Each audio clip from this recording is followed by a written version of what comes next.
थुंग थुंग कंधे पर बोरा लटकाए दिन भर गलियों में भटकता रहता। इधर उधर पड़ी प्लास्टिक की बोतलें और पुरानी चीजें उठाता रहता। फिर शाम को उन्हें बेचकर 2 वक्त की रोटी कमाता। थुंग थुंग अपनी बीवी और बच्चे के साथ एक टूटी हुई झोपड़ी में रहता था। गरीबी इतनी थी कि कभी कभी नमक रोटी भी नसीब नहीं होती थी। भूख मिटाने के लिए पेड़ों के पत्तों का सहारा लेना पड़ता। फिर भी थुंग थुंग ने कभी चोरी का सहारा नहीं लिया। एक दिन थुंग थुंग थका हारा श्मशान के पास बैठा था। शाम ढल चुकी थी और हवा में जले हुए लकड़ों की बू थी। तभी उसे मिट्टी के नीचे से हल्की सी रोशनी चमकती दिखी। वह धीरे से उठा और मिट्टी खोदने लगा। कुछ ही देर में उसे जमीन के अंदर से एक पुराना सा लोहे का घंटी वाला दिया मिला। जैसे ही उसने उसे उठाया, एक भारी आवाज गूंजी, जो भी इस दिए को जगाएगा उसकी हर इच्छा पूरी होगी, लेकिन बदले में उसकी सबसे प्यारी चीज चली जाएगी। थुंग थुंग का दिल जोर जोर से धड़कने लगा। वह मन ही मन सोचने लगा, सबसे प्यारी चीज मतलब क्या? वह घर लौटा और बीवी को सब बताया। बीवी ने ध्यान से सुना। उसकी आंखों में डर भी था और थोड़ी सी उम्मीद भी। फिर बोली, 3 दिन से बच्चा भूखा है, क्यों ना पहले खाना मांग ले।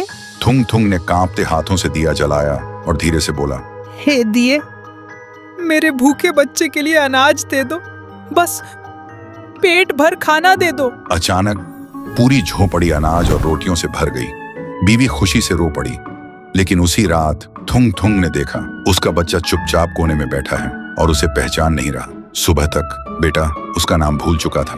थुंग थुंग टूट गया, लेकिन घर में अनाज था और भूख खत्म हो चुकी थी। उसने खुद को समझाया, बाद में बच्चे का इलाज करवा लूंगा। फिर उसने सोचा, एक और बार इस्तेमाल कर लेता हूँ। इस बार उसने मांगा, हे दिए, पक्का मकान और दुकान दे दो। पलक झपकते ही टूटी झोपड़ी की जगह एक सुंदर पक्का घर बन गया और बगल में भरी हुई दुकान खड़ी थी। थुंग थुंग खुशी से बीवी के पास दौड़ा, लेकिन उसने देखा उसकी बीवी पत्थर की मूर्ति बन चुकी थी।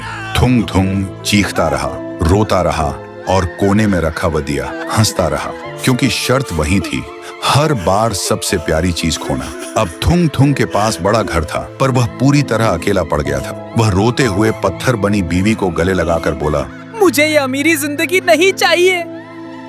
मेरी बीवी और बच्चे को पहले जैसा कर दे, भले ही हम भूखे रहें। दिए की हंसी अचानक रुक गई।